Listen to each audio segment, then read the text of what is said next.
intellectually orgasmic, some say it should be illegal, Dog and Chicken Show, episode 198. I, of course, am Dr. Chicken. Find me at Bark and Cluck. And joined, as always, by the man, the myth, the legend, the one that makes Cowboy Hat sexy again. The 15-time Revolutionary Wrestling Podcast champion, non-chill filtered, quadruple distilled, Tony fucking G. And you can find me at all the socials, all my platforms, and all the varying podcasts, of which I am a part of at Linktree/Tony the Rod. That's all one word, all lowercase, Tony the Rod.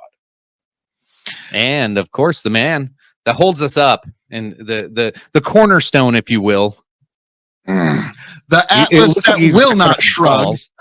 Folks, it is I, the man of the hour, the man with the power, the man that makes the other podcast cower, the prince and potentate of the political parlance, the lord of the Scottish Highlands, and one damn handsome man, if I do say so myself, your king of extreme, Phil K.O.E. And we are here at Big Buckin' Empire to discuss this top 10. But of course, you can also head on over to K.O.E Nation on YouTube, TikTok, Twitch, and Twitter X as well, folks, to get all your K.O.E content and to keep up with all the varying dramas that I find myself in on any day.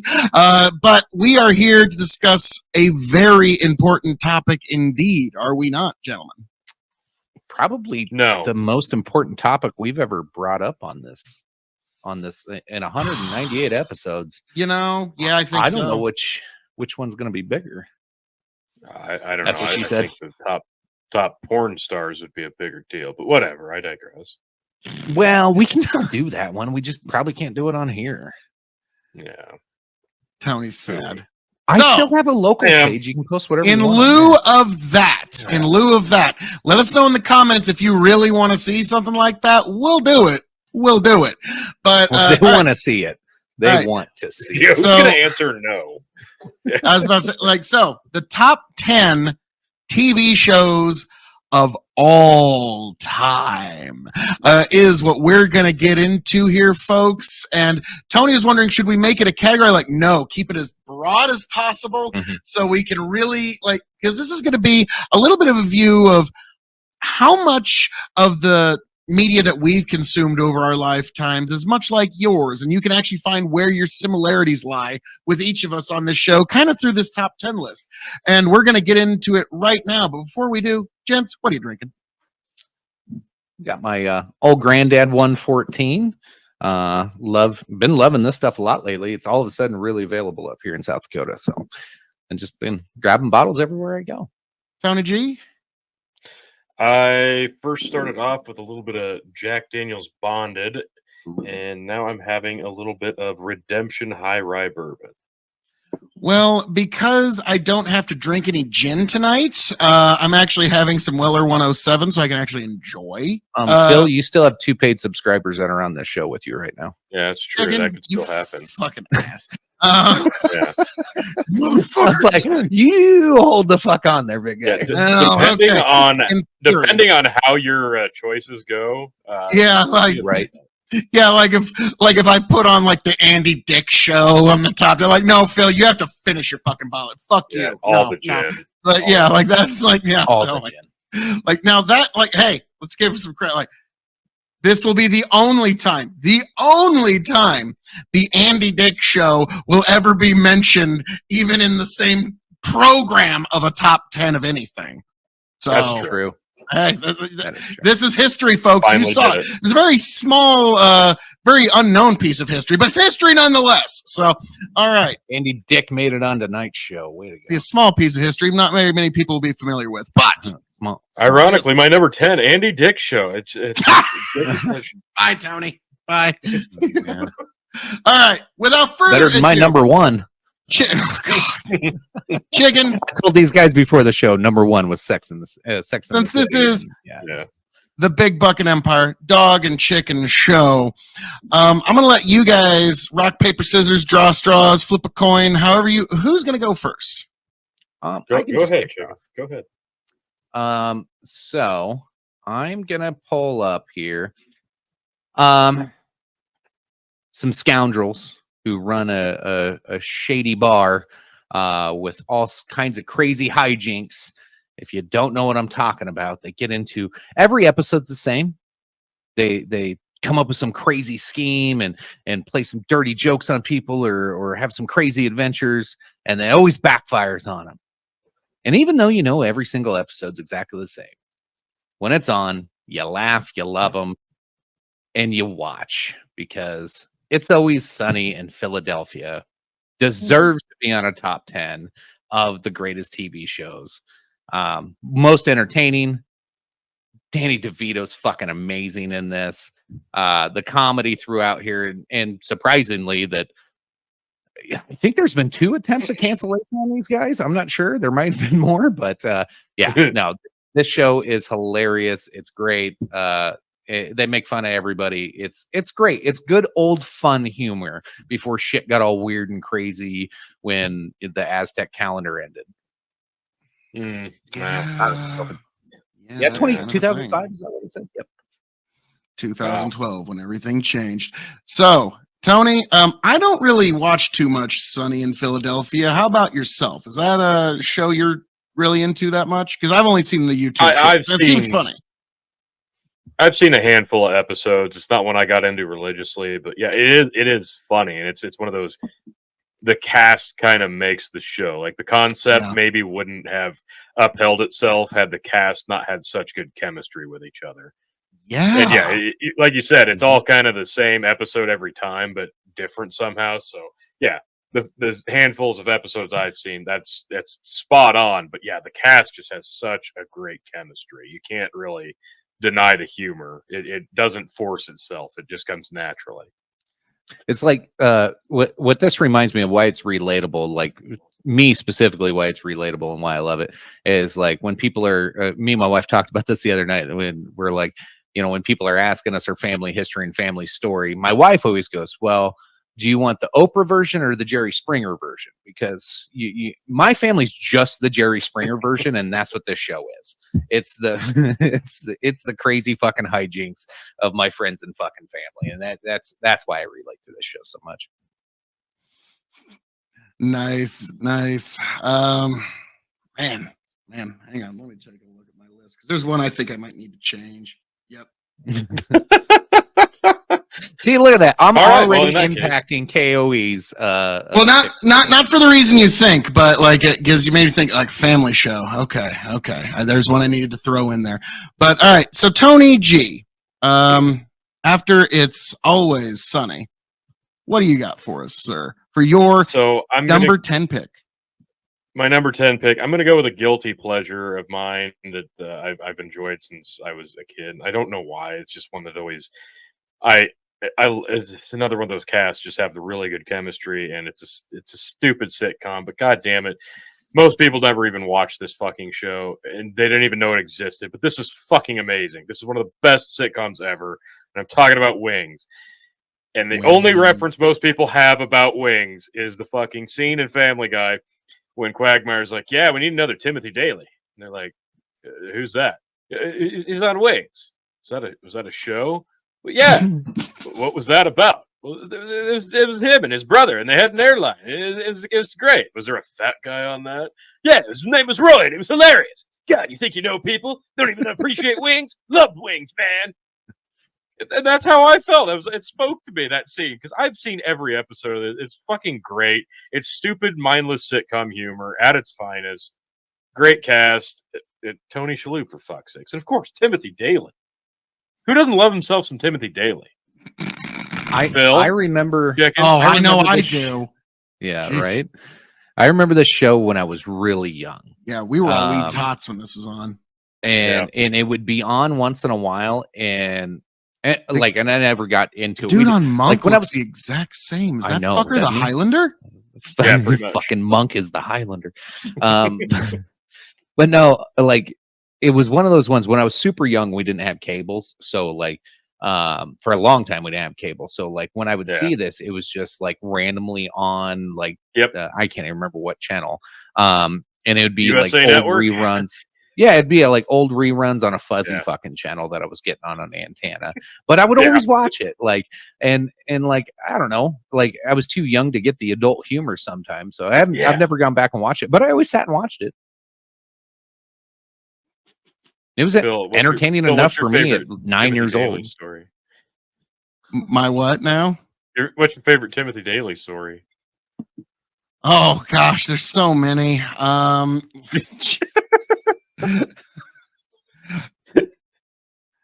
It's okay, Phil. You don't have to fake it. It's okay. Like, It's okay. well, which cast member was he? He's the guy in the middle, not the one. Not on the left, long hair? on the right. No. Okay, okay. That's, Timothy Daly actually did have a bit part in Sopranos. Did he? So yeah. Oh yeah, it was actually a pretty good one. He played Chris Moltisanti's junkie buddy that they went through rehab together. Shit, yeah, he did. And then, but then Moltisanti, because he's a mobster, pulls him in, gets him deep in debt, and shockingly, that makes him relapse back into addiction. And so, yeah, that's Pretty sure he got suicided, if I remember correctly, on the show, not in real life. I was going to say, not on Wings. Oh yeah, not on Wings. I don't think Wings really broke that kind of ground, but yeah, that didn't happen on Wings. Hey, you know, it might have been a better show. It might have been a higher ranking if they did. Bullshit. No, it was perfect. The lighthearted humor and just the relationship building and the daily blunders. Who hasn't been there? Like when you own your own airport and it's a tiny little island in Nantucket, like hijinks are bound to happen. Am I right? It was an office comm with airplanes. Yes. That's the best way to put Wings. Now, my particular pick for number 10 is a true classic of American art through television. It was a true renaissance in style, and it truly brought about a new era of television. And I am, of course, talking about Love and Marriage. Oh, that's a great one. Marriage go together like a horse and carriage. This I tell you, brother, you can't have one without the other. Yes, folks. Married with Did you Children. know that Al Bundy wasn't originally supposed to be a male character? The main character was supposed to be a female, and it was Roseanne Barr was the first one actually offered the role. That. I remember, I saw like, wasn't that just on a YouTube short? Like she talked like to, a month ago. Yeah, she was talking to Theo Vaughn about it, I think. Yeah, facts you didn't know. Yeah, so that was like, this was a show that literally there was 2 shows that I was allowed to stay up late for, and this was one of them because everybody in the whole family loved this show. My mom, my dad, all my brothers, we would gather around the TV to watch Married with Children, and there was just enough like kid humor, like just kind of really low humor that a kid could get. But then there was a bunch of stuff that went way over the kids' heads that they didn't get, that mom and dad are fucking laughing their ass off. And we're like, okay, like, cause like when you go back now that you're an adult, you're like, oh, all the parts I didn't laugh at now are all way funnier now. Now I get it. And so it was a weird show that had like humor on a lot of different levels. And what's interesting is like, it took a long time, but then eventually the folks from this show found success elsewhere. But like, no, ma'am, Al Bundy tucking his hand in his pants. Like, and also, let's not forget, their cousin is King Kong Bundy. That's true. Okay, like I'll never forget, his head bashes through the door. We're here, and it's like, yeah, I mean, that's just perfect. So yes, but Phil, don't let this distract you from the fact that in 1966, Al Bundy scored 4 touchdowns in a single game while playing for the Polk High School Panthers in the 1966 City Championship game versus Andrew Johnson High School, and including the game-winning score against his arch nemesis Bubba Spare Tire Dixon. Yeah, and then I'm gonna say, I'm gonna take this back to the porn references we had earlier. Kelly is the first hot blonde, like, I don't know, you call her the girl next door. You can make a lot of different references, but Kelly was the sex symbol during this time. She was Kelly Bundy was top tier. Yeah. And that's why so many people our age love skinny blondes. Yeah, she definitely helped. Yeah, paved the way in a lot of ways. Yep, Yeah, definitely. Christine Applegate, my God. Yeah, my like God. the show did kind of have something for everybody because the teenage kid, they got Christina Applegate to look at, and they got Bud to identify with. Because Bud was perfect. And then the dog. Yeah, the dog was great when they gave the dog the voice, which, Family Guy totally didn't copy. Ed O'Neill, if it works. Ed O'Neill's just reactions to anybody saying something is just his facial expressions were just next level campy humor acting, to the point where it just you couldn't help but be drawn into the character, and it was just so it worked so well. And another great example of the chemistry on set was just clear, and it worked because of it.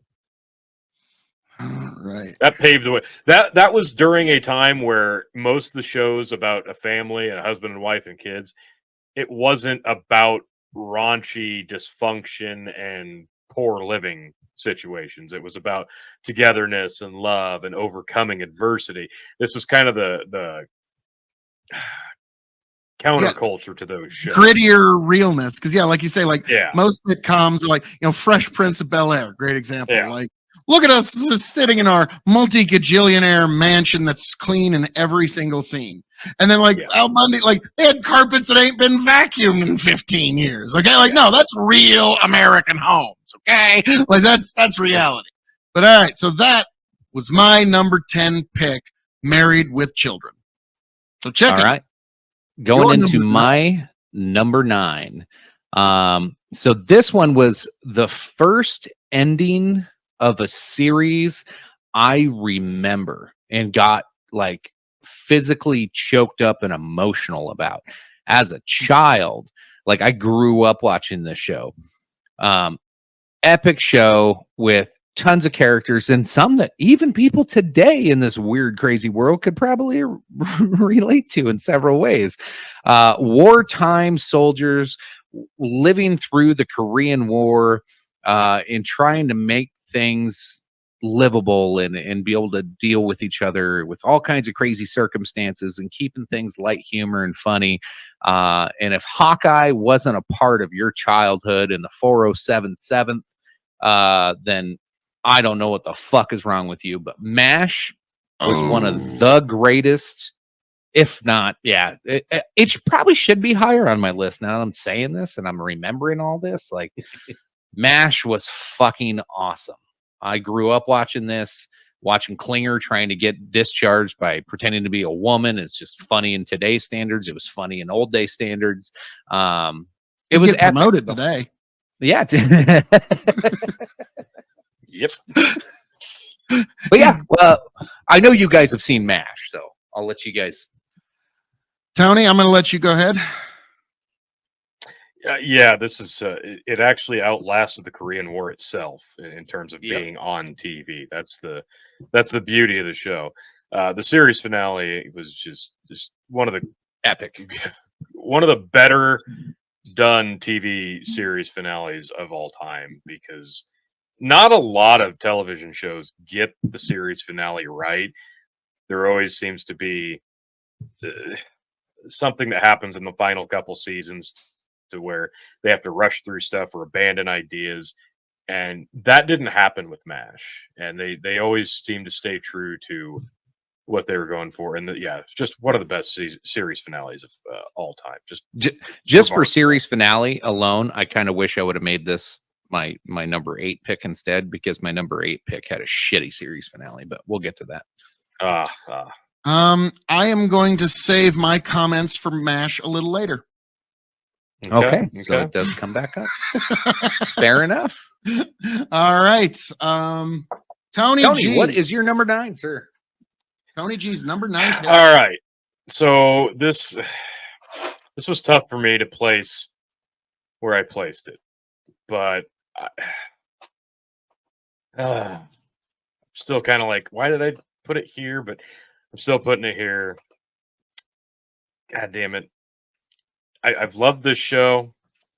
I love this show. I'm really behind on this show currently. Really behind on it. Family Guy. Bop, It's just, bop. it's so fucking good. Like when you get back into it, you get sucked into it, and I know we can talk about all the tropes. Oh, they ripped off the Simpsons. Oh, South Park, this and that. But the fact that this thing has been resurrected like twice and it's still going strong today in 2023. Holy shit. This thing it almost insists on itself now. They found a way to push the boundaries on Family Guy on Fox and manage to not get fucked. Like you could watch this and see, well, oh yeah, clearly this is like right alongside South Park in terms of the horrible potty humor and violence. No, this is on fucking Fox on Sunday nights. It's just so absurd in every regard. The horrible things that the cast is allowed to do makes it all the better. I know it's a lot of flashbacks and this and that, but this was one of those shows that when you first discovered it became something kind of special, and they haven't evolved the show a ton since then. They've tried to keep up with the times and topics and the changing of the world, but at its core base, you still get just a damn fine cartoon, an adult themed cartoon. This is just one of those that's always going to be funny. So many rewatchable episodes that are timeless content, and I think that's a true marking of especially a cartoon aimed at adult humor. Yeah, I have them on my honorable mentions list. Okay. This was like right, like I wrote them down as 10 and then scratched them out, and then I put them back as 10 and then scratched them out again. Like I was fighting on this one because I want to put them in the top 10, but for all the things you said, they deserve a high praise. But for something else that you said is lately nothing's really adapted. I remember when they came out with their first movie.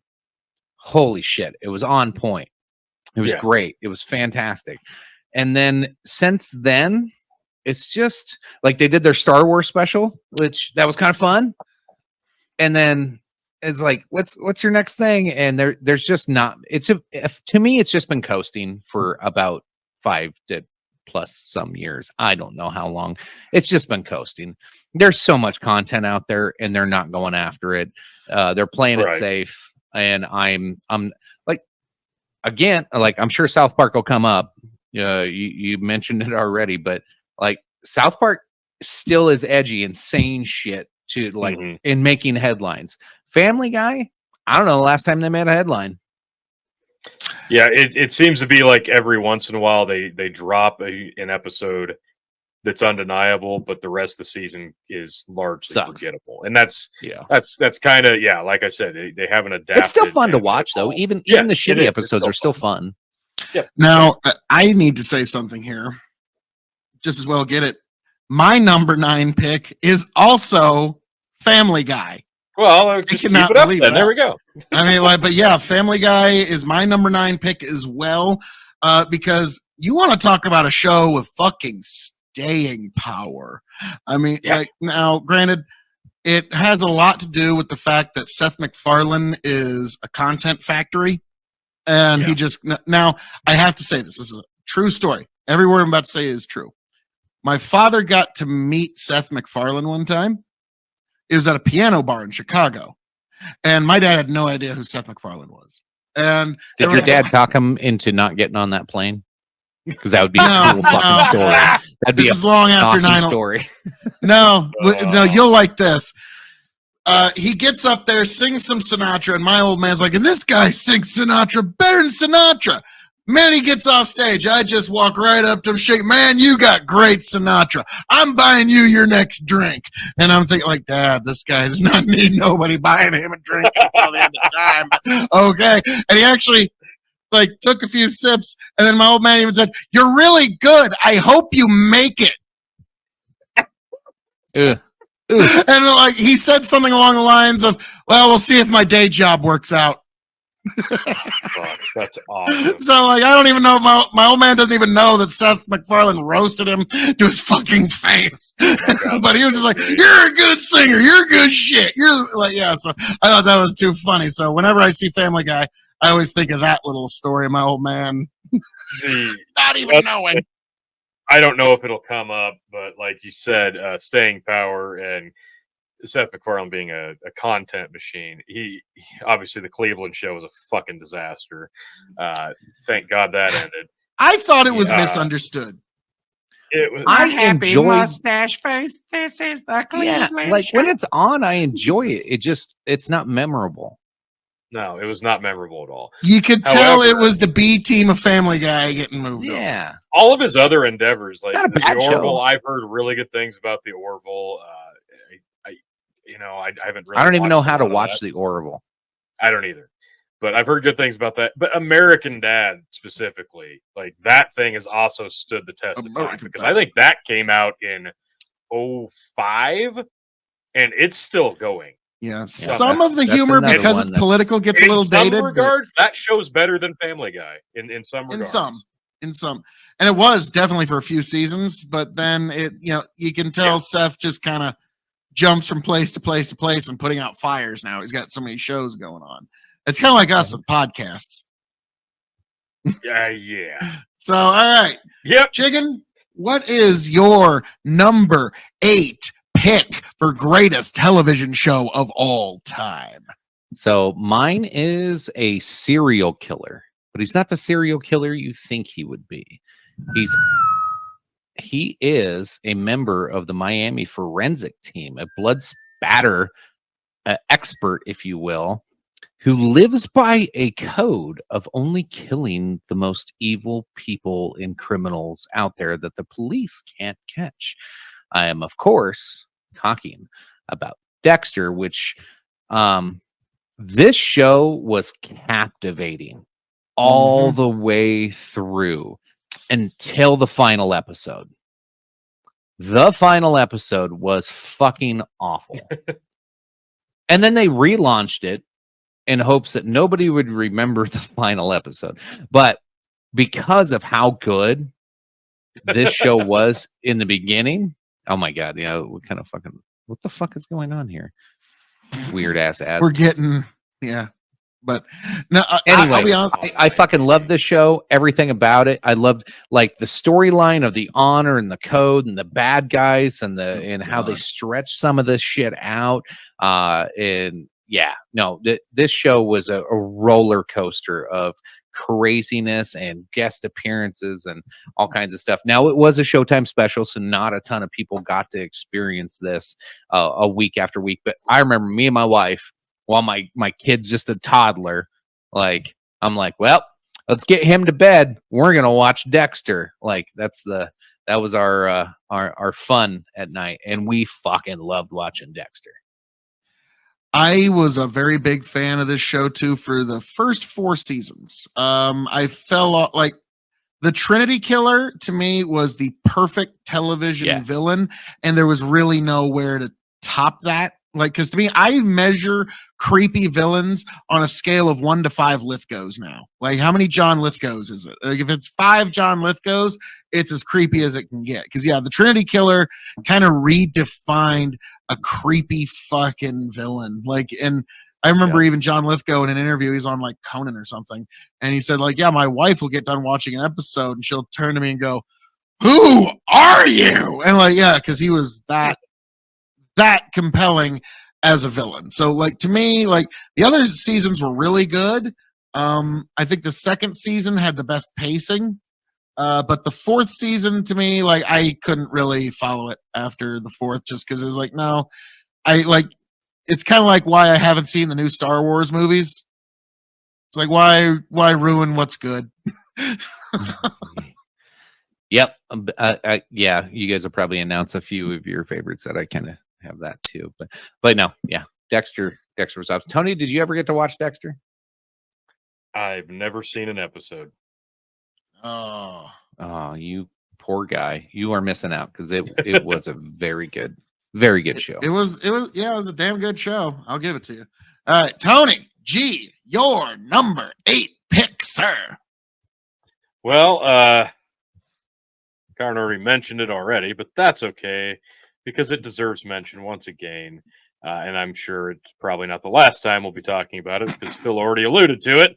MASH. Fucking Four Christ. and here seven, seven. And here I thought that show, like I was gonna like come out of left field and hey, you guys remember? Oh wow, I forgot about it. No, everybody came with MASH. No, this was such a good show. For every character on the show was stellar. Every single one. This is again chemistry. Alan Alda. And you know even what? when Alan Alda got up his own ass and got behind the camera, the show was still so fucking good. Major Houlihan was like the first MILF. Little bit. And you can make the case that Frank Burns was funnier or a better character than Christ. What's his name now? It's escaping me. When they replaced him with fucking. Oh yeah, no, Frank Burns was name? better. Frank Well, Burns. yeah, obviously, but yeah, I know who you're talking. The bucket hat wearing, fishing loving guy. Yeah, like no. He was, when they replaced Frank with Charles Stiers, and before that they replaced. Oh yeah. Excuse me. Sorry, this is all fucked up. Google, fuck you. Frank Burns got replaced with. I'm freezing up. Jesus Christ. No, you're good on my end. Really? Yeah, you're good on. Yeah, but like so. When they kept swapping out the commanding officers, that got a little lame. But they did give the bucket hat guy a pretty good send off. He died in a crash, and it was like, wow, okay. Just I will echo everything. Yeah, the you're scene saying here. The scene where Radar announces that that he died, like that's one of the best scenes on the show. Mm-hmm. They come out and it's you because you're like, oh, you gotta mask up, Radar, you know better. And it's just such a morose moment, and then they all kind of just stay in the moment. They absorb it. They don't emote, and they just continue doing what they're doing. It's just one of those very somber moments of TV. And we already talked about the finale being just fantastic for like so many good now that reasons. we're talking about it, and I always try to revert things back to my kid. He'll be 15 here in 3 days, and I'm like, he's not going to have the MASH moment that we had. Right. Like his MASH moment's going to be like Yellowstone. Maybe we'll see what happens with that. So maybe Yellowstone will be his MASH. I don't know. Yeah, Yellowstone. Why are they trying to build things in my valley? I don't like it. Why does everybody want my fucking beautiful property with mountains around it? I don't understand why anybody would want this beautiful thing that I'm willing to fight and fucking die for. Like, obviously. I don't like Yellowstone because it's like watching work. Don't make us start, Phil. Yeah. For me, like a couple of the episodes that stuck out of MASH, I remember was the one where they had the sniper kind of hanging out in the hill, and they couldn't even do anything. They couldn't help patients, and then they eventually got a flyover fucking assist fire, took the sniper out, and then they go up and they treat the fucking sniper that was just shooting at them. There was an episode where it was like a first person view of the patient coming in. Really well done. Oh, that was a cool episode. I remember that. Yeah. Really, really good. There was the episode where the kid comes in. He was going to be a football player, loses a fucking leg, tries to off himself. Like, there's so many memorable episodes, and of course the one where Hawkeye represses the memory, being stuck, having to watch the mother suffocate her child. He initially represses the memory with talking about her suffocating a chicken, but then it comes out during therapy that she had to do that to save everybody else because there were people going to shoot the entire. It's just such a. It revealed so many of the ugliness of war in such a really great way, and the fact that they were able to document that in such a way with humor, the cutting humor that was so fast paced that you'd miss it if you weren't paying attention. It was so well done. It was an introduction to the real traumas of war and helping Americans understand like the holy fuck moments in an entertaining, fun fashion with some serious consequences. Yes. Which was groundbreaking at the time. Yeah. Sherman T. Potter replaced Colonel. There you go. Sherman T. Potter. Okay. Yeah. All righty. Well, now, All right. gents, it is time for Phil K.O.E.'s number 8 pick for the greatest television show of all time. And folks, this is a difficult one. I'm tied between two. It's the same show of the same series, Star Trek. Either Star Trek or Star Trek The Next Generation. Okay. Maybe So- Deep Space Nine in a pinch, but no, they're not as good as Star Trek or The Next Generation. Because whether you like it or not, Star Trek, the original show, broke so many new grounds in our culture. Like the idea of racial misandry, I think is what it's called, but the idea of interracial couples was almost Right. unthinkable back when they were doing. Like it was a very rare thing for it to happen back then. And Captain Kirk, like literally Captain Kirk kissing Uhura on television was the first time interracial romance of any kind had ever been portrayed in pop culture. So like the new grounds that they broke, undisputable, undeniable. The idea of like now between you and me guys, choice between Kirk and Picard, it's no fucking contest. First, I gotta ask, who do you pick, Kirk or Picard? Chicken and Tony. It depends on what you're picking him in. Who would you want captaining your ship? Ooh, Kirk. Picard. I gotta go with Picard. Picard. You know, Picard's Picard's too gonna at least try to authoritarian. save your life with fucking Kirk. Ensign Ricky's are fucking going left and right. He's taking fuck. souls with him. Fuck you guys. I'm a romantic. If I'm gonna be on a fucking wants to ship fuck some with green- Captain, if I'm gonna be on a ship with Captain Kirk or Captain Picard, I obviously believe in the mission and the man that's leading me. And if Captain Kirk is my leader and he says we're gonna do this or we're gonna die trying, I'll fucking follow him to the ends of the earth. Captain fucking Picard, he's fucking halfway socialist if you actually fucking pay attention to that goddamn show. Like there's some things in there in like this like sophisticated society that we're trying to like achieve, and you know, and like how they just run the goddamn ship. Deep Space Nine gets really socialist really fucking fast. So yeah, I'm going Captain Kirk for political reasons. Okay. Like now, like to me, Picard, just because he's gonna work on keeping you alive, he's gonna work really hard to do that. Yeah, he's all but about the no, greater Chicken, good. Fuck just that. so you Who know, cares about that? That's no if fun. you're wearing the red jumpsuit and you're going down planet side as Ensign Chicken, have your affairs in order. Yeah. Oh yeah, they are. Okay, good. Because Kirk is taking souls with him left and right, but like so to If me, I have to follow a motherfucker into space, I'm saying I want an old Western gunslinging type motherfucker. I don't want no college educated. I'll put it this way. Kirk is the guy, like if I was ahead of something, I'd send him for some crazy shit, but I wouldn't want to be on his ship while the crazy shit's going down because I got a 50-50 coin flip. You have no sense of adventure. Picard, if I need him to talk some shit down with his amazing oratory, do you not understand? If we cannot find peace, there will be no peace. Like, Yeah, he's a good politician. I'll agree with that. And he could talk some sense into all kinds of people. But yeah, he could sell stink to shit. Are you kidding me? When it comes to revolution and doing what's right and what's fucking passionate at the time, fucking I'm Captain Kirk all the way. That motherfucker didn't give a shit. He knew what was right. Let's go. Now, so again, just to reiterate, because of the new social grounds that it broke and it changed our culture irrevocably, like our culture is affected by our media, whether we want to admit it or not. It really is. It is. And this is the best test case for it. And now, what I do think is funny is that in the old I got to give a slight edge to the original Star Trek, even though I personally like The Next Generation more. My parents let me stay up an extra half hour to watch Star Trek The Next Generation when I was a kid. So guess what?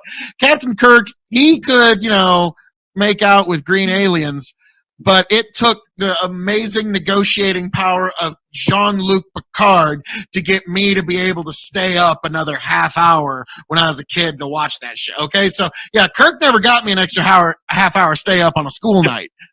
Picard got that shit done. Yeah. To save some time later, let's see, 1, 2, 3, 4. Star Trek Next Generation is my number 5. Nice. So, we can pop it up when we get to number 5s, but I love Next Generation. I grew up watching this. I fucking watched all of these so many goddamn times, and honestly, I learned how to negotiate with adults through Captain Picard. Right or wrong, watching that and seeing how he handled situations, when to be mature, when you admit how fucked up you are sometimes. Like, I learned a lot from him in that storyline of how do you handle a tough situation, and how do you analyze it and come to the most logical conclusion. And sometimes I didn't agree with him, but like, I got it and I understood it. So yeah, like, this show for personal reasons is one of my favorites. And I, like, again, if it's on, I'm glued. I'm sitting down and I'm watching. I don't give a fuck what episode it is. I love them all. Okay, now before we move on, I got a quick question I need to ask the both of you. I'm assuming you've probably both seen the Star Trek episode Data, Measure of a Man. It's the one where Data's on trial for his own humanity, and does he have the autonomy? Okay. I remember that one. Now, here's the question.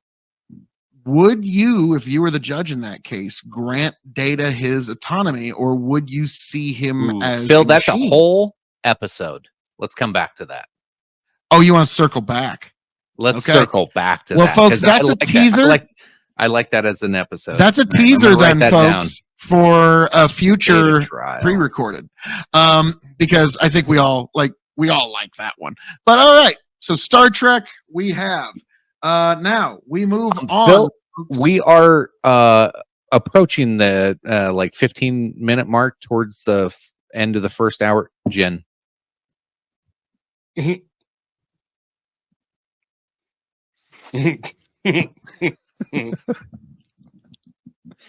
Chicken? Hey, if anybody has sat this long, they're going to appreciate this moment more than anything so far. Chicken? All right, fuck you. Well, while he's doing that, Chicken, what's your number 7? Right, I don't like. Oh shit! It's all right here. Not even gonna clean my glass. Number 7. I will get ready. Oops. Oh, God, I meant to remove that one. To fighting, stealing, and drinking. If you're gonna fight, may it be for a friend. If you're gonna steal, may it be a lover's heart. And if you're gonna drink, by God, I hope it's with me.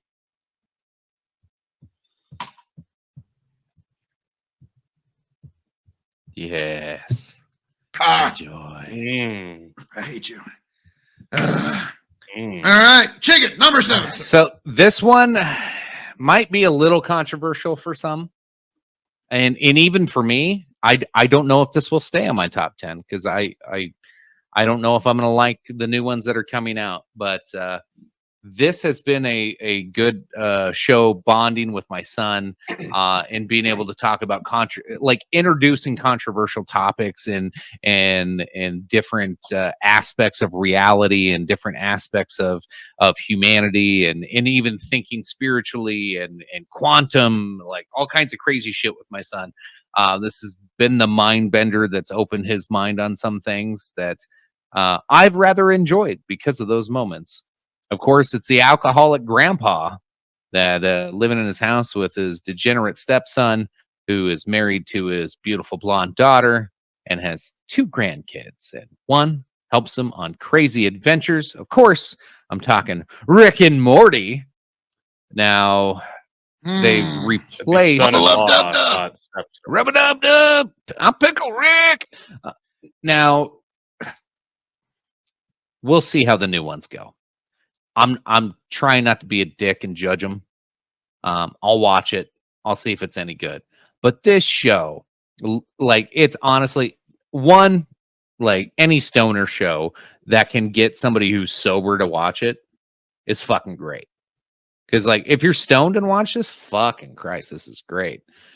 But if you watch it sober and still get a goddamn good laugh, and then you take the ideas from it and can have a provocative thought and really like sit there and contemplate, the universe and life and aliens and all the crazy shit.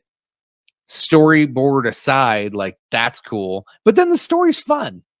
And it's just adventure after adventure with some crazy thought processes. So I have really, really enjoyed everything they've had to offer so far. I don't have high hopes for the new season.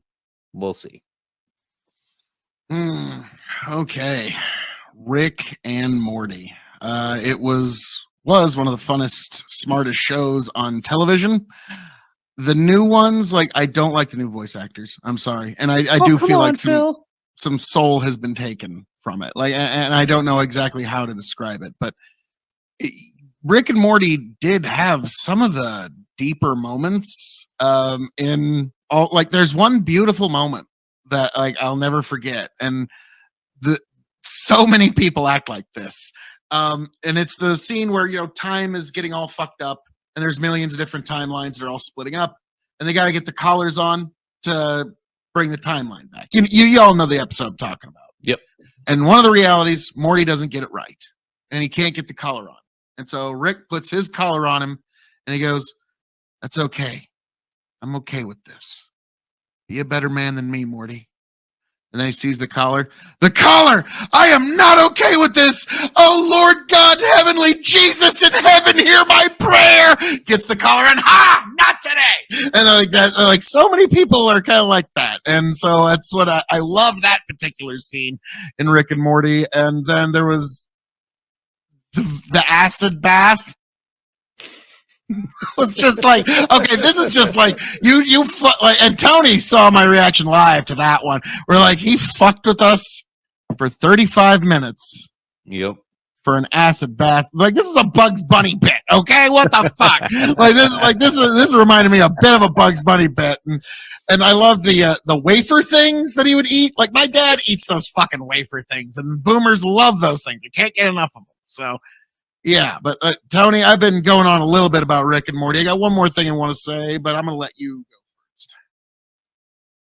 I'll come back to me.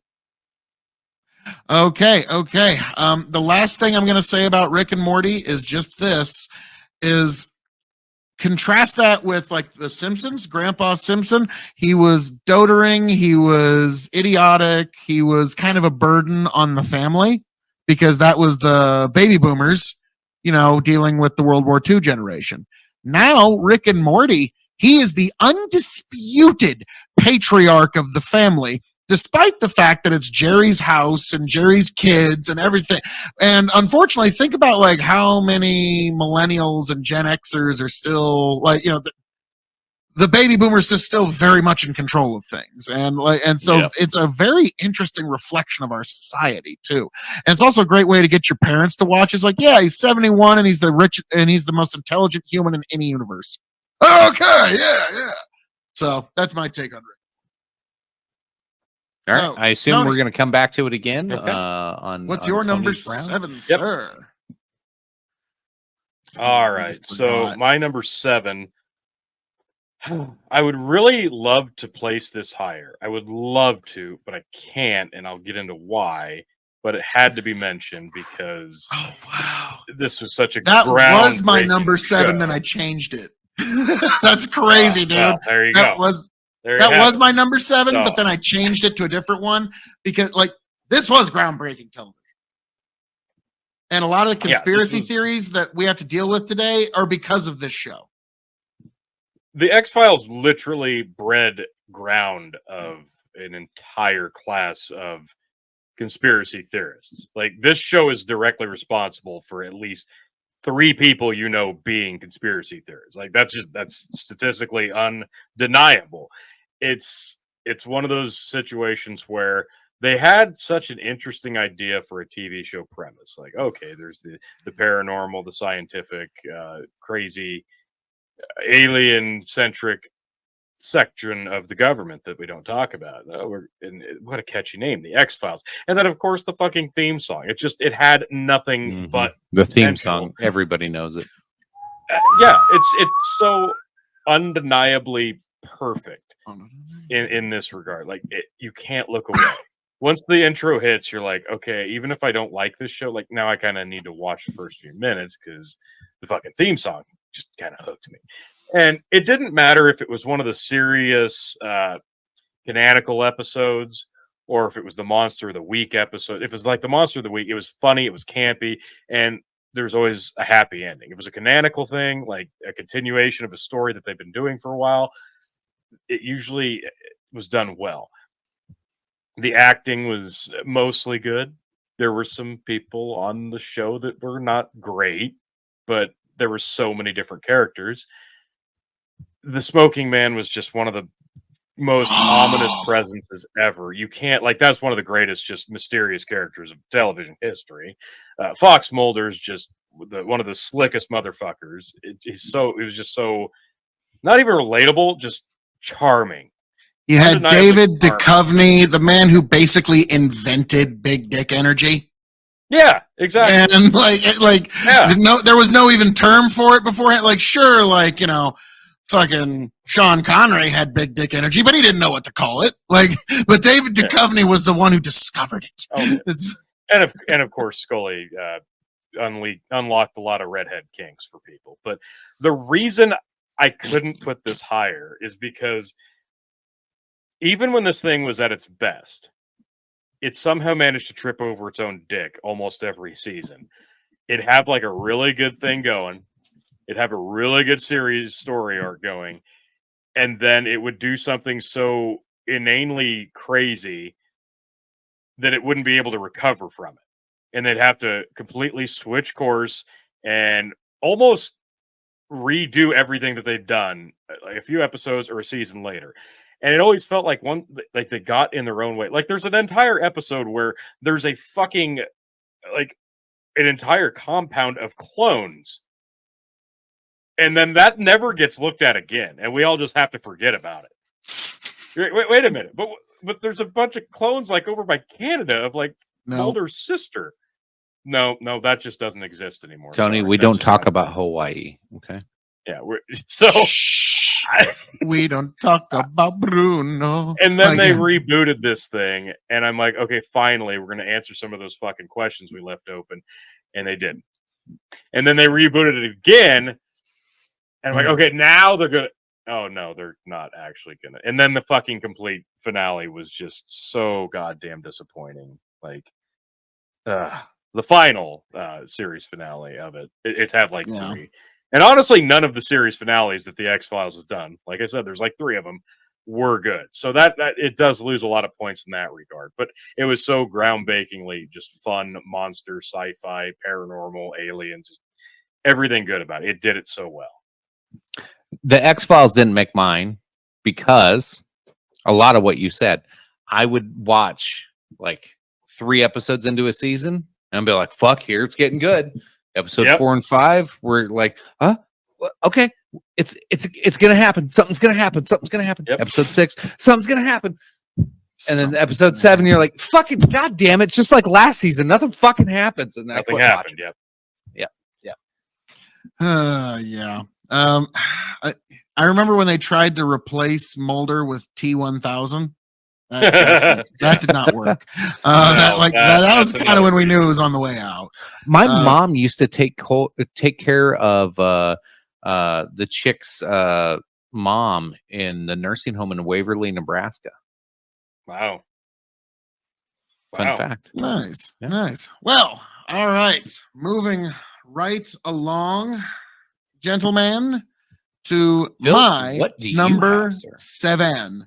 And really, the best way to let you know what my number 7 is sun is shining bright, walking like survivor. I'm not an outsider. I'm a Peaky Blinder. Yes, fucking Peaky Blinders, the Netflix series. Probably one of the few Netflix series that's actually going to make it onto this particular pick is Cillian Murphy's career-defining role as Tommy Shelby, the head of the Peaky Blinders. Every single scene you could literally do an entire body language study. And I've seen people do 6-minute scenes of Peaky Blinders, and they do 35-minute body language studies where actors and everybody else can get a lot, like, if you're trying to read people, if you're a poker player, or if you're an actor wanting to know how to portray certain things. Peaky Blinders, every single scene is art, and you could draw something from it. And every actor was perfectly cast for their roles. Now, strangely enough, Jason Statham was considered for the role of Tommy Shelby. I'm glad he didn't get it. Me too, because they actually asked Killian, like, we don't know if you can like be as badass as we need for this role. And he goes, I am an actor. Now, this is actually based on a real Birmingham gang out of that particular area of England called the Peaky Blinders. And they would wear peaky hats that they kept razor blades in part of it, so they could just yank the hat off and slice you. And they were known. They would take people's eyes. That was how they wouldn't kill you. They'd just stab your eyes out. And then people got the hint. And that's how because they wore the peaky hats and they were the blinders. So they got known as the Peaky Blinders eventually. And so the first season is close-ish to actual historical documentation, but by the third season, it's its own show. It's its own story. It's still amazing. And the ending of the show is even perfect. Like, they could do a movie and I'd go see it, but they don't need to. So it's one of the very few shows where you can say every episode from start to finish is perfect. And that's Peaky Blinders. Have either of you gotten into this show at all? I have not. I've only watched the first season, which was really good. And I've been meaning to come back and watch more of it because I fucking loved it. The first season, I was like, fuck yeah. But it's one of those ones that I know my wife will love it too. And so we both have to go through it, which is a journey in life in itself. So someday, maybe. Yep. She's, you fall in love with the Shelby family, then you fall out of love, then you fall back in love with it. Those are the best ones. Show. But I do recommend that, it is, like I said, this is what knocked off X-Files. This show is a must watch in my personal opine. So we move onward and upward to number 6.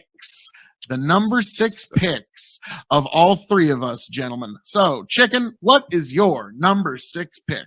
Mine is the greatest classic cartoon ever known to man, The Simpsons. They've done it all, and they're still doing it. I don't know how you argue not having this in your top 10. This is touched and been a part of culture for what, 30 40 years now. I don't know. It started 89 is what it says of when it started. I believe you're correct. So there's not much to say. They've made fun of everything. They've come up with every storyline. They're a part of every piece of pop culture, including conspiracy theorists. We all know the head cutting off the statue. Like, there's so many things about this show that are always going to be memorable. The incorporating them between Family Guy incorporated them, and they did back and forth. They've had back and forth with Simpson or with South Park. They've had movies. The franchise is what it is. It's an incredible TV show, and there's no denying that they belong in the top 10. So all I'll say is, this is staying power in the dictionary. I think that there's just a picture of the Simpsons, and holy Christ, this thing may never actually end. I think Mike Groening has just set this up to go on forever. Now, it's not as culturally impactful as it used to be. Eat My Shorts was a thing when we were kids. No, it's not. Because this was it was so. But Homer Simpson, Duff Beard, go. Yeah. I'll have more to There were a say on lot The of Simpsons a little later. There were a lot of things that made this stand apart from other shows. Now there's so many adult themed cartoons. The reason The Simpsons still holds up is because of its staying power. They're the OGs. It's not doing anything different. It's doing the same thing Family Guy is doing. Like they're not adapting, they're not evolving, they're just staying the course, longevity. And I think my biggest problem with Have The you guys Simpsons, figured and out that pointed that's out, what I people thought, want? They want that continuity. staying power. Have you noticed that all the most Yeah. popular shows go back to a stasis at the beginning of every episode? Yeah. Yes. People So, like that this was- fantasy I that saw their this family can always be in stasis. a couple of weeks ago. I can't remember the exact video, but somebody actually broke it down. They pinpointed the moment when the Simpsons jumped the shark. And Movie? you're like, oh yeah, it must have been in like season 29 or something, right? No, actually it was in like season 6, like pretty early on. And when I tell you, you'll be like, oh yeah, holy shit, they kind of did. But there's so many classic episodes like Monorail, so many Tree Houses of Horror, Bart in the fucking well. Like there's Who Shot Mr. Burns. So many classic episodes. Who Remember Shot that Mr. Burns classic was so episode? fun. It was great. Do you remember that classic episode when the real fucking teacher came back? What's the teacher's name? No, why can't I think of it now? The Krabappel? fucking teacher. Yeah. No, Skinner. Oh, Remember? yeah, Principal. Skinner. When they brought the real Principal Skinner back because he was fucking like POW in Vietnam or some shit. They're like, yeah, it's true. I'm not actually him. And then the rest of the episode was dedicated to, well, we don't really like this guy. So at the end of the episode, they're just like, yeah, we decided we don't really like the real you, so we're just going to pretend you never happened. And they tied him to a train and they ran him out of town. And a guy swore him in. Do you accept being the real Principal Skinner forever here? And we'll never mention this again. Yep, I accept that. That's great. I do remember that. Yeah, that was their jumping the shark moment, and they never really recovered from it in terms of pushing the envelope. And you can go back and look. Like there's scores on IMDb, I think, even or Rotten Tomatoes or wherever. It kind of shows. I'm sorry. I fucking love that though. That's fucking hilarious. Like, we kind of like the old guy. Can we just run him out on a rail? And do you swear to me the real Scott? And we'll never bring it up ever again. Like, yeah, that's small town law in like the 1960s. Okay, Yeah. that's funny as shit. Like, all right, Rob, we're just gonna look the other Some way. small and towns, all that's that. still the way it is. So yeah, excellent stuff. So Tony, what is your number 6 pick, sir? All right, so my number 6 pick, we've already talked about a little, so this should go a little quicker. But yeah, my number 6 pick is Rick and Morty. I will say this, yes, Phil, you're right. Like the new voice actors, Rick's not as good. Morty, I'm actually pretty surprised. He's pretty close. He's found a way to really do pretty well. Oh, I was geez. surprised. I thought it was going to be the other way around, but no. The only way you can take it is like you've got to just say, okay, Rick's in a worse place than normal. He's just a little more monotone. That you just kind of got to roll with that mentally. Morty, on the other hand, you get sucked in. It's not as noticeable that it's a different voice actor. That being said, Yeah, I haven't listened to any of the new ones yet, so I can't judge yet. I'm completely caught up on the new ones. I just watched the 2 most recent episodes last night. Oh my god! It somehow, this show still somehow manages to make your jaw drop when you see an episode for the first time. You're like, oh fuck, that's not where I thought they were going to go. Oh god, why are they doing this? This is uncomfortable to watch, and then you find yourself laughing your fucking ass off. Holy shit, that was an amazing concept. Why would anybody come up with that? It's like they come up with such a brilliant, stupid story arc that shouldn't be thought of, but they somehow managed to. The Vada Acid episode is some of the greatest fucking writing in television history, Phil. You said, like that. I was so excited to get you to watch that episode. I wanted to see you watch that episode because I knew when that happened, you would lose your shit, and I was not disappointed. It's such good fucking writing.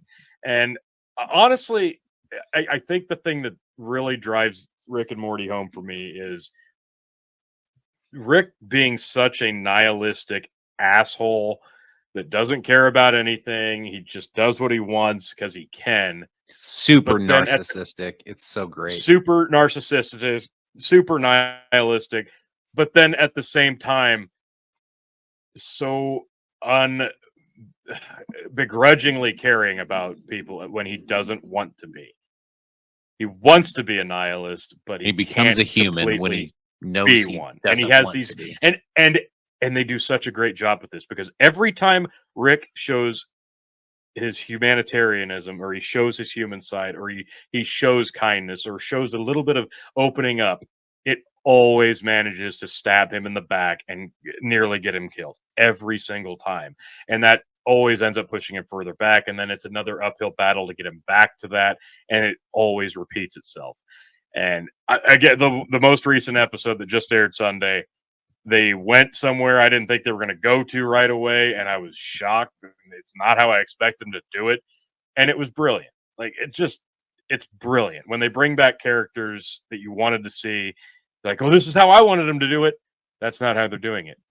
Oh shit, maybe that was even better. What the fuck do I know? So this show always finds a way to surprise you and make your jaw drop and laugh your fucking ass off. This is even with the new voice actors, even though they have to churn out a bunch of episodes in a short amount of time, they're so far doing a really good job managing to keep the material very, very good.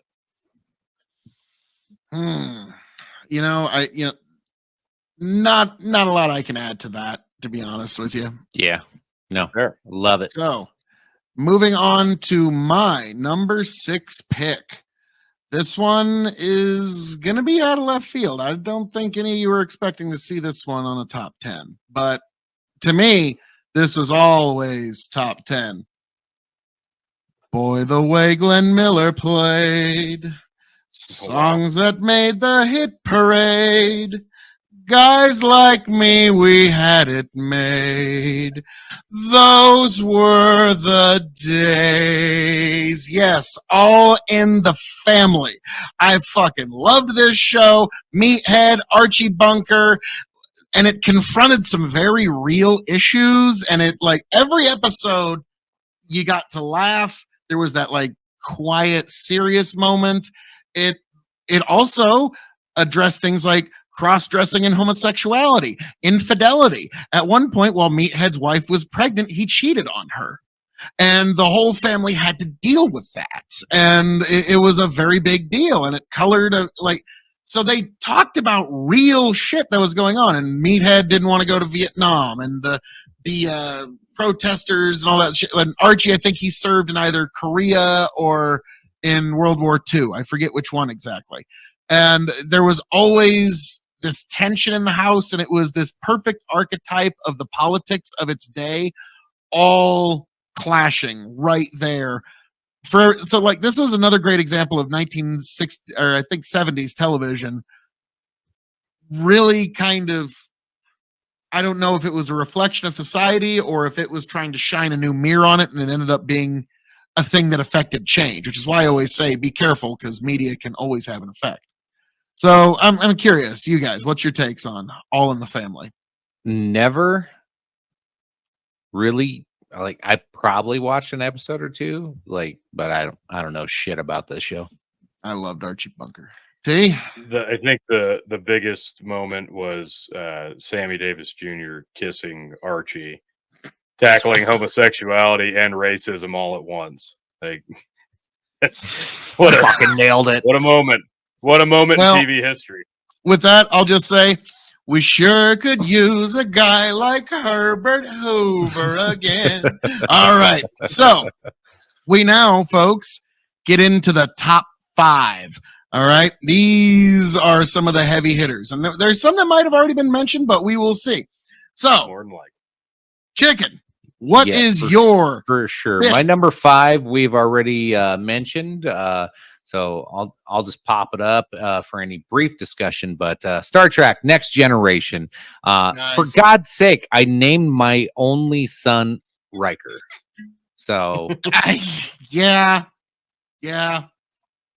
to be honest, when I named my son Riker, It had nothing to do with this movie. I was actually looking up different versions of different names, and Riker is actually the Dutch version of Richard. And I've always wanted to be able to call my son a little dick. So there you go. And be honest with it. Tony's like, Jesus Christ, is this really happening? Nailed it.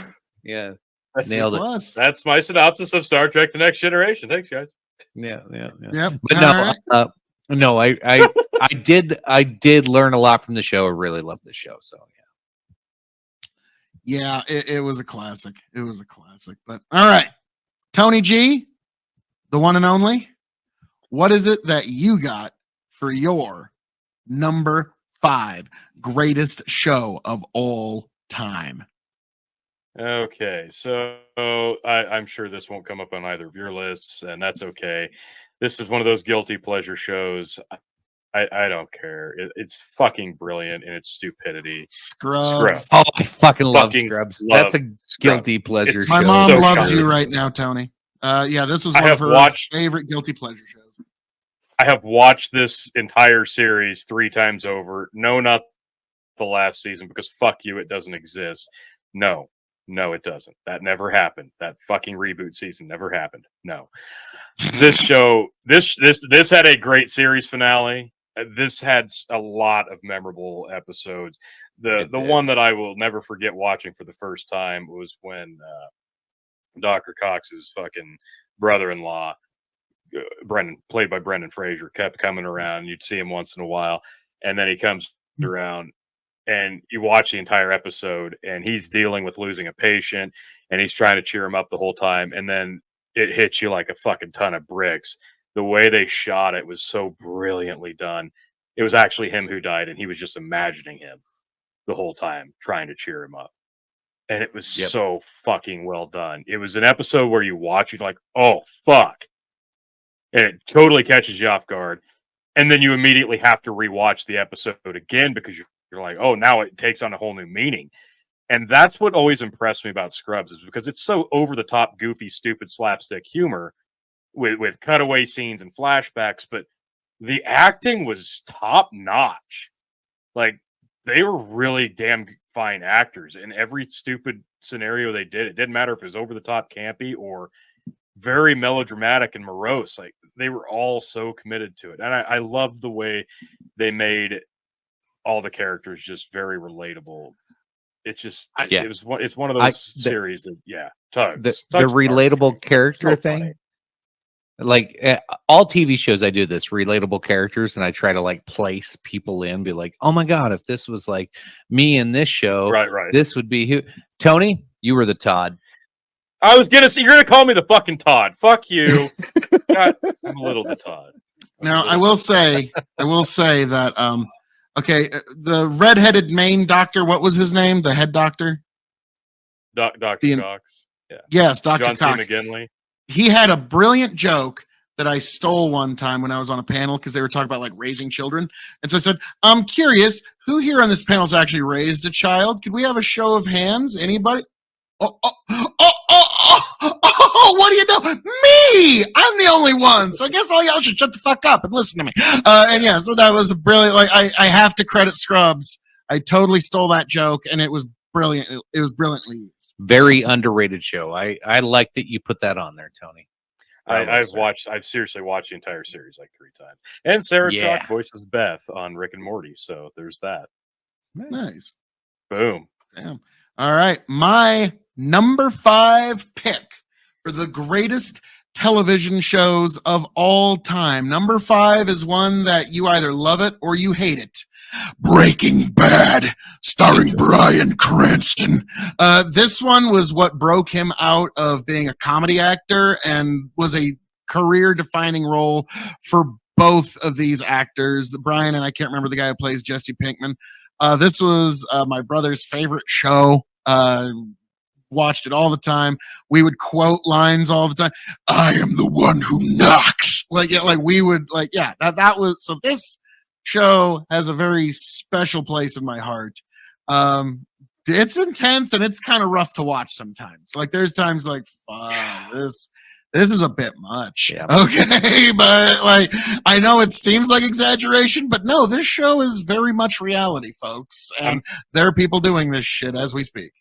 I'm gonna just go ahead and say now that this is actually my number 4 pick. So Bam. this works out perfectly because I love this show. This is one I've been meaning to go back and rewatch because it's just everything about it. So the cinematography is incredible. The acting is just incredible. Bryan Cranston, just masterclass of Walter White, incredible. The first season we watched, and it was a little plodding. It was a little slow, and I'm like, I don't know. We just didn't quite get into it until like the last couple episodes, and we had to come back to it. And when we came back to it and watched the last couple episodes, like, oh shit. Oh wow, this is really this really grabs you. And you're like, well, surely that won't happen again. No, every season they managed to do something that would just grab you in a way that you didn't expect to happen. Specifically, like at the end of the first season when Tuco just fucking goes absolutely ballistic and shoots motherfuckers, didn't give a shit. You're like, all right, that's what this is going to be. And then I was it season 3 where Jesse goes to shoot the 2 guys selling that he had a fucking bad interaction with, and then out of nowhere, Walt just fucking drives over top of them with his car, gets out and shoots them in the head. And your reaction is the same as Jesse's, just stunned in disbelief. Did that just fucking happen? Or when Walt fucking murders the guy in his basement, like, holy shit. Mm-hmm. It finds so many ways Makes him a sandwich to first. smack you. Like you're freaking out and you just get bitch slapped to bring you back to reality. That's what this show does. Yeah, this is another one that I've only watched like the first 2 seasons. So like I know it deserves a lot of praise, and this probably should be in my top 10, but I never finished it. I never got through it because again, that's how it is for people. I was going to say Gustavo Fring. He was incredible. Yeah, just like it made him as an actor. That's yeah, he's why in everything now. Yeah, you're right. He did so well in Breaking Bad, and he just like the Breaking Bad memes alone, and Bryan Cranston's like, fuck it, I'm gonna chill by the pool for a little while. Gustavo Fring, dude, is like, nah, fuck you. Mic me up. I got a mortgage. All right, I'm gonna do a Star Wars show. I'm gonna do The Boys. He's in some others. Like he's all over the fucking place. Yep. He's fucking sword fighting with the Mandalorian and selling meth in New Mexico. This guy gets around. And this opened the door for Better Call Saul, the spinoff prequel. And I got to tell you, I just finished that here. I'm working on that too. That's a great fucking show. Oh my god, that's a great show. I fucking love Bob Odenkirk. He's so damn good, and he was great in Breaking Bad. He's great in Better Call Saul, and that never would have happened without this show. That also had a great series finale. This had a great series finale. I was blown away that both shows managed to really bring it home in a really good way, and just everything about this, the entire vibe, it never strayed. It never strayed from the core principle, the core concept of the show. Even though it could have when it became a really mainstream thing to like this show. It became the thing is to like this show. And that never deviated the show off course. And I always appreciated that. It really kind of stayed true to what it wanted to be. Yeah, the only thing I'm going to say about Better Call Saul is watching the relationship of the 2 brothers just slowly disintegrate was just heartbreaking. And it was just beautiful, beautiful acting. So that was my number 5 pick of Breaking Bad, and I'm trying to rush Chicken back to his computer just because I'm like. And this is also my number 4 pick. So we just Chicken's number 4 and then Phil's number 4. Yep. So Chicken, your number 4 pick, sir. My number 4 says, "Give me more diverse lesbians and make it fucking lame." What? Do you know the reference? Do you know the? Yeah. What did you say? Make it fucking lame. Make it a lesbian. Make it fucking lame. We have South Park as what the fuck? All of a sudden now it's got an age verification. It didn't up until I fucking shared the screen. Anyway, in the newest episode, South Park holy shit, from day one. Oh, yeah, I'm born in 97, whatever. They have never really strayed from any controversy. No. Like if anybody like wrote an article on Matt and Trey Parker, it's really hard to pin them down, because as soon as, like, in today's age of tribal like feelings on things, like, yeah, all their episodes kind of tell you that, yeah, they think all your bullshit's fucking retarded. Like, basically is their mantra. Hard R telling you, hey, fuck you, your opinion's stupid.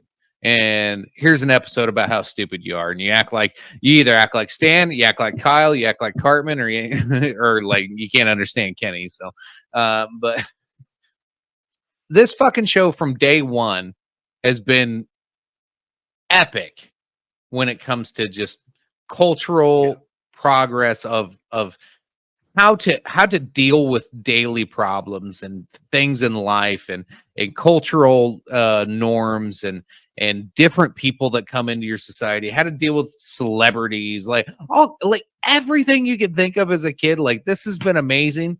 We are the most privileged generation because we have had South Park to guide us along the way, to say, fuck you. You're stupid, you're gay, and you're retarded. Thank you, South Park. Thank you, And Trey. make it lame. Make it lame. Yes. I need I will more say gay, more- lesbian females. Make it lame. I will say more about South Park later. Tony? I will also say more about South Park later. All right, then we will get Okay. right to my number 4 pick, which is one that we have spoken on a little bit. MASH. That is my Oh, damn. 4th greatest show. Like I'm just thinking you guys are giving it not enough credit, and we've said a lot about MASH. So let me just speak my very quick piece on this, and that is, to me, the single greatest episode was when Hawkeye.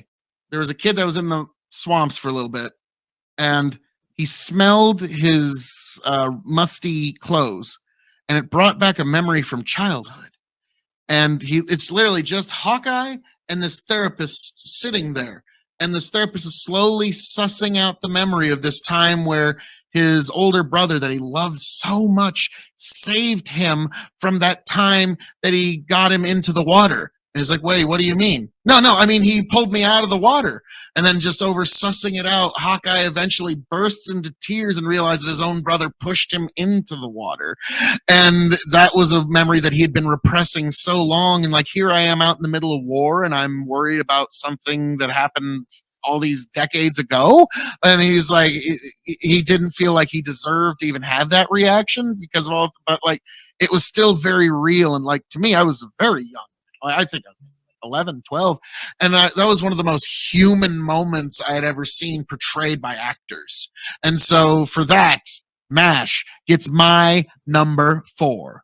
Yeah. Now, Hawkeye as a character in MASH, real quick, he did this really, the character that they built with him, he was able to portray these deep emotional things that guys at the time weren't really, it wasn't like something we're all supposed to be okay with, but there were like deep emotional scars that he would have these realizations about, but yet he was still the funny guy, and but yet he could be still serious, but he knew who he was, and had this, like, the ego that he had was, hey, like, I'm just this fun-loving character, like, just let me be, blah blah blah. I like to objectify women, like, but deep down, the guy was super serious. He had this, like, really deep, like, philosophy of life that portrayed through once in a while, on whether it be these repressed memories, or when shit really went down, or when he had to give advice to somebody. Like, he was one of the, like, he was a very complex character that they just threw out there as a clown. And so, like, half the time, if you didn't watch all the MASH episodes, you didn't get to see all that. But like, he had this depth to him as a character in most seasons that you were like, shit. Like, and to the point where you were like, what's Hawkeye think about this? And it made you want to watch the next episode and be like, what's like, how are they going to react to this? And what's Hawkeye's opinion going to be? Like, you looked forward to getting his insight, even though he was the clown. It was really fascinating how they built that character. All righty. Well, now we move one of the on. best quotes. One of the best quotes. Oh, Bill, am I froze? You froze up No, for a you're second, here. but you're back. Ish. We can hear you. Okay, I'm back. We time traveled there for a second. I was just going to say one of the best quotes I can remember was it just came to me. Hawkeye talking to Father Mulkey, however the fuck you say that. War isn't hell. War is war, and hell is hell. And of the two, war is a lot worse. Father says, "How do you figure that, Hawkeye?" Hawkeye says, "Easy, Father. Tell me, who goes to hell?" He says, "Well, sinners, I believe." Hawkeye responds, "Exactly. There's no innocent bystanders in hell. War's chock full of them, little kids, cripples, old ladies. In fact, except for some of the brass, almost everybody involved is an innocent bystander." And that really surmised the horrors and the ugly side of it for so many people who may have not really thought about it in that regard. That show is, iconic. All righty. Now we move on to everyone's number 3 pick for the third greatest television show of all you guys are gonna, time. Chicken. I'm gonna catch shit for this. This is a guilty pleasure one. The acting in this most of the time wasn't that great, but it wasn't bad. It was a super entertaining show. And every time it's on and like I watch one episode of it, then I have to stop and binge watch. I don't know why I am so addicted to this fucking show, but I loved it from the start and I hated it when it ended, and I love to rewatch every fucking old one. An ex-CIA agent gets burned. Burn notice. He has to go through all these adventures trying to get his name cleared so he can live a normal life. But his antics and his crazy friends, and he's always trying to get away from the CIA so he can I just want to be normal. And he always has a crazy hot chick and a fucking dickhead friend getting him into trouble. This show it's so stupid and silly sometimes, but that's the fun of it. It looks like, like cable friendly John Wick with none of the budget. Yeah, it's kind of.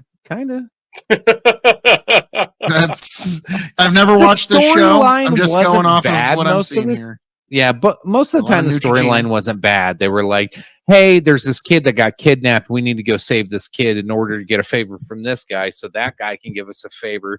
In a way, it was like a video game like storyline. I have to complete all these missions to get to the end of the story so I can meet the boss that can release me from the CIA. Like that type of shit. But you have to do 24 missions first. Wait, Bruce Campbell was on this fucking show? Bruce Campbell was amazing in this. Bruce fucking Campbell. I love it. All righty. So I can see why you'd like, Bruce Campbell's like, fuck it. I got a mortgage. Some people are just going to be like, fuck you, chicken. Fuck you. But I fucking love this show. I love every episode of it.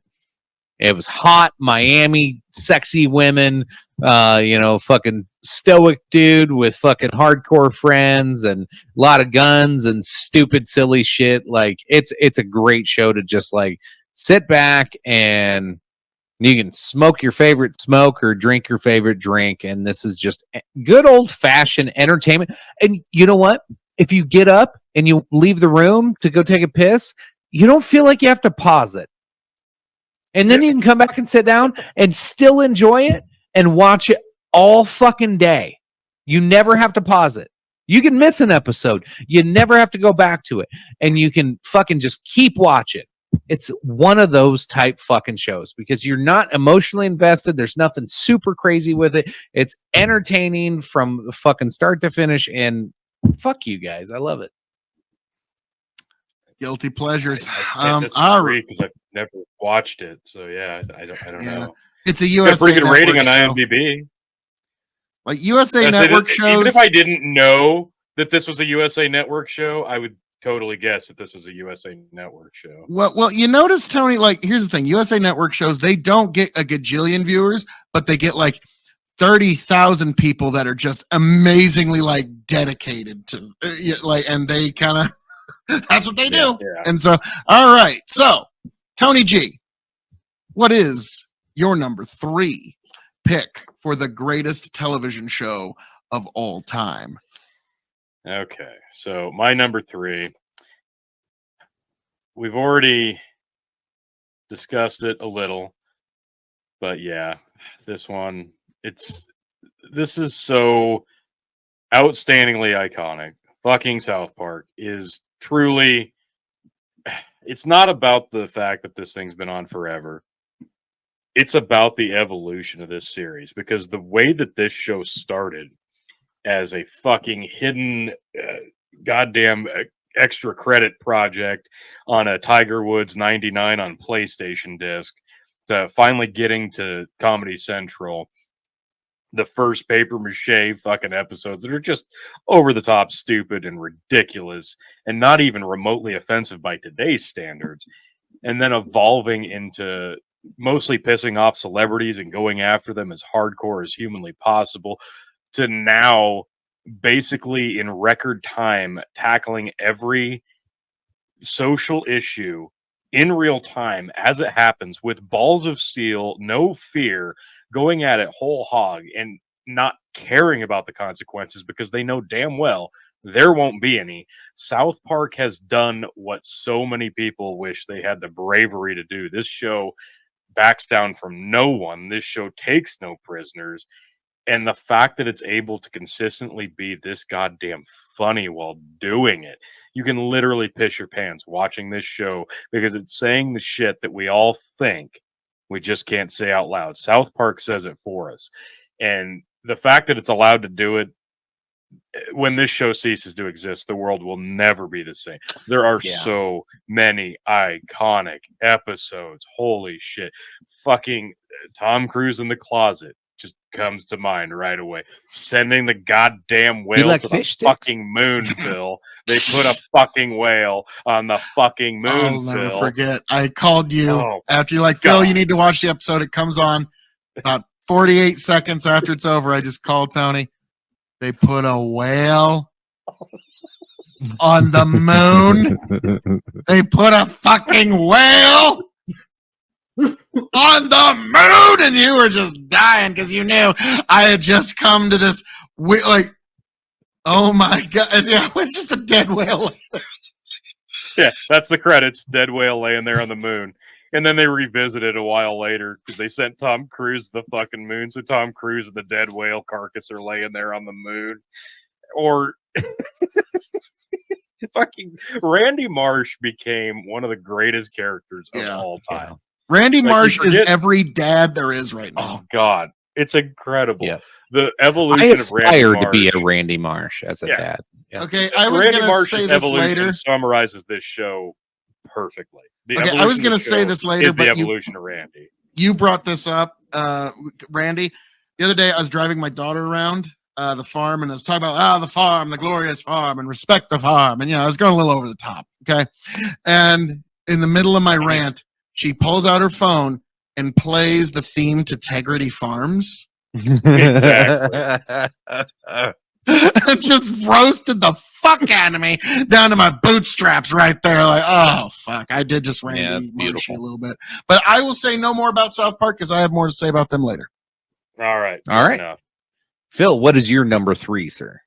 It's one that we've also covered, so I will do what I can here, but my number 3 pick is The Simpsons in terms of staying power, cultural relevance, its ability to make controversy. Who, like we talked about earlier, Who Shot Mr. Burns became a cultural phenomenon. Okay, it was up there with O.J. Simpson. Newspapers. Yes, we were talking about that in school. The teacher was talking about that to us, not just us amongst ourselves. Okay, that shit was powerful. The Simpsons but they also have the one thing that a good sitcom needs. You need to have the characters go on crazy adventures, but always return to the same beginning stasis of every episode, because people like to have the fantasy that they can keep their family together the way it is forever. And that's never the case. And that's why Right. shows like The Simpsons, it's kind of comforting and calming. There's still Marge and Homer and Bart and Lisa and Maggie. And no matter how much your life changes, at least the doting old Homer Simpson is still the same.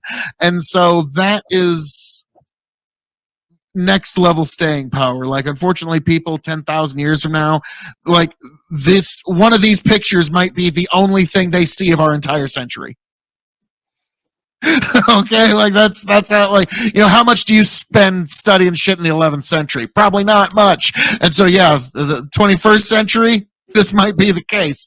And so my pick for number 3 of the greatest television shows of all time, The Simpsons. Now we move on to the heavy guns here, folks. The top 2s. Chicken, what is your second greatest? I'm going to be Of all time. unapologetic on this one. I might be alone on this panel, but I know I'm not alone in the world. Some people will have this as their number 1. So many memes, so many jokes, so many cultural references. If you are not a fan of The Office, I'm sorry, you are missing out. There was so much to pull from this. I watched this. I'm going to tell you the truth, guys. I've watched every single episode, start to finish. I forgot how many times. This is my go to bed. Like, I will put it on play. I'll rewatch. I know what's going to happen. But when I get to the final season, I have never watched the last 5 episodes because I refuse to let it end. I still don't know how this show ends, and I never want to know. Oh, wow. Because I love this show so much. I relive this thing all the time. This is such a fucking funny show, incredible. And the journey you go through of life, love, family, affairs, and fights, and the crazy shit that happens in all of the they couldn't make this show today. One, because half the actors became woke, but because of the jokes that they make during the show that are pretty misogynistic and yeah, blah blah blah blah blah shit I would normally say. So Right. these are just good old fun fucking jokes that they throw out there from day one. Even the racial shit, I don't know. The whole thing was just fucking fun. All of it. Jew jokes. They like, no, it was like an Office version of what really happens in real life corporate America. This show, half the jokes are what you would actually hear in a real fucking office. And that's why it like had this cult following, and all of us who work for corporate America fucking love watching this because we're like, yep, that about sums that one up. Yep, seen that one before. Yep, I saw that one before. Like, yeah, it helps you not feel so alone in the corporate goddamn world, and know that you're not the only one that's making all these terrible fucking jokes all the goddamn time. Nice. I'll be honest. I've never seen a full episode of The Office. I do know all the memes, but I thought this is kind of funny. Last time I was in Barnes and Noble, they had a full Lego set of the fucking Office. It was like all the little people from The Office, and it was a full little office of The Office. And I was like, wow, if you're a fucking addict to this show, that's the perfect Christmas gift. But I really enjoy the memes, but I've never really got a chance to watch the show. Tony? Steve Carell is incredible in this. I've seen a bunch of episodes, not the whole series. It is funny once you start to get the concept of the humor. It is funny. It might take you a little bit to get there, especially if you have to know the work, characters, but the character. Yeah, that's what it comes down to. Once you start to understand the characters, it makes all the difference, and it is pretty damn. Dwight's fucking just one of the It's it's so fucking stupidly funny, and that's what's so harmless about it. It's so stupidly funny and charismatic. One of my favorite episodes is they have a CPR trainer come in, and Dwight's this crazy motherfucker. He just does crazy shit. They have this CPR trainer come in and teaching everybody CPR, and fucking they're like they're giving CPR, and the lady that's teaching it looks at the guy because he's giving CPR, he's fat and he's tired, and he's like, fuck it, let him go. I don't care, let him die. I can't do this anymore. And the CPR instructor's like, well, now he's dead. What do you do? And all of a sudden, Dwight comes up and goes, what do? You harvest the organs. He whips out his pocket knife, cuts a fucking hole in its chest, rips the fucking chest open, starts reaching, and he goes, first you go for the heart. It's like, what the fuck? And then he cuts the face off of this fucking dummy, and throws it on his face. He's like... totally out of context, like, what the fuck just happened? But yeah, like, it was great. Oh my. So, all right. The Office is Chicken's second greatest show of all time. I And know both you guys Brendan are Roy, giggling as like I just schoolgirls described just thinking about it, so it must be pretty right now. Brendan Roy, as I'm describing that, Brendan Roy is falling out of his chair laughing right now because he knows exactly what the fuck I'm talking about. That scene Okay. specifically. That's the Okay. greatest scene ever. Well, all righty. Tony, what is your second greatest show of all time? I refuse to apologize for this at all. I don't care. No, at I don't all. hate it. I don't hate This it. fucking This is a great show. This show is incredible. Rescue Me. I forgot it. I honestly forgot this is about just- this show. This is a good show. This is a show I have watched this entire show 4 times over, because once I see like half an episode, I'm like, nope, that's it. Now I've got to go back from the very beginning. I'm going to watch the entire thing through because I just have to. Well done. There are so many good actors on this show. Oh yeah, it's ridiculous. There are like a handful of true fucking just masterclass thespians on this show. The gal that plays Sheila, the guy that plays Lou, those two are just masterclass thespians. It's bonkers how good they are. And shit on Dennis Leary all you want, but he was what I always great in enjoyed. This is the role he's always wanted to play, so he's perfect for this. And I've always enjoyed the way his acting is very relatable because it's more reaction than it is acting. He's reacting in situations that are uncomfortable. And when he's in an uncomfortable situation, reacting, it's how most people react when they're stuttering on their words, don't know what fabrication to come up with to get themselves out of the situation. And I always enjoyed that. But it's when Tommy Gavin is being just a belligerent, drunken piece of shit asshole at his absolute worst, the show is at its best. The drama of the firehouse in just the worst neighborhoods of New York City in a post 9/11 world, like the PTSD felt by the entire city.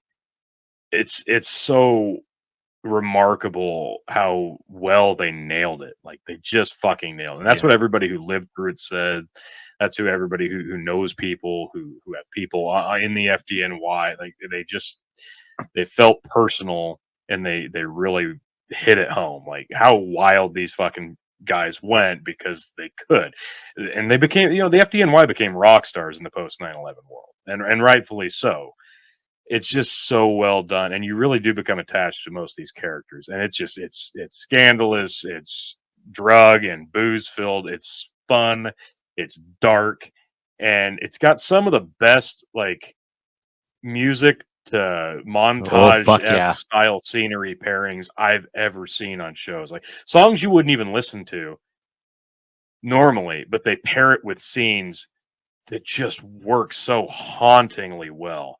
And now I'm forever a fan of those songs. Like it's just so well done. The music on this show is fantastic, and I even like the series finale of this one. I love everything about this show. I loved how they took the character of Tommy Gavin, made him a hero, anti-hero, hero, anti-hero, and just over and over, and you just couldn't get enough. You wanted to know when he was going to clean up and sober up. Yeah. And then you want to know when he was going to fall again. And then when he got sober, you're like, fucking Tommy's boring. I want him to have a fucking drink. I miss the old Tommy. And then you'd have a drink and go crazy. And then you were like, oh, fuck, he went too crazy. We need to calm him down again. I want him to sober up again. No, I want the ghost back, damn it. Yeah. Like the way they fucking took you on a roller coaster just through his character. All the other characters were fucking awesome too. You could have done spin-offs with so many of the other characters. But just focusing on the Tommy character in this fucking show. Like, Tony, you nailed this. I totally forgot about this show. Me and my wife used to watch this every fucking week. I miss this show. This was so good. Fucking great. Good call, buddy. Okay, I have to interject here for a little bit. Oh, God. Tony, you know my thoughts on Dennis Leary. They're well documented and numerous. Okay? He's your favorite comedian, yeah. Yes. Mm-hmm. And how songwriter. did you know? And songwriter. But no, you're absolutely right. This show fuck you up emotionally. You watch it too much. Okay, like whoa. Okay, Dennis Leary's 5-star actor in this show. I'll never forget one of the only episodes I watched the whole way through is Dennis Leary lets his kid get on a bicycle down the street for just a little ways, turns back, some motherfucker runs him over, and he's got to go through the whole losing a kid thing right there, and like just the way he's like. Even despite like he's still trying to comfort his wife a little bit, but it's still like he can't like so much was just in his facial acting there. That Rescue Me is one of those watch it because it will fuck you up emotionally. You get too invested into it. Okay.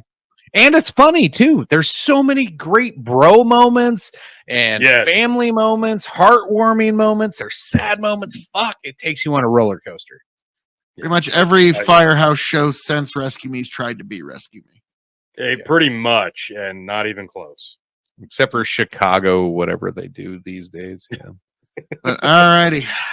My number 2 pick, gentlemen, is one of the this is almost my number 1, but I had to give it to a different one. This is one of the greatest shows of all time. If you haven't had the pleasure, got yourself a gun.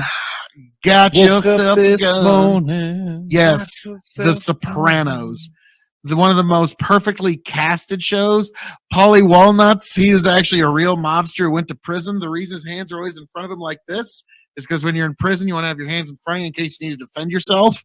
And so that's why he always has hands in front of him like that. And just small things like that really brought this show together. It was literally...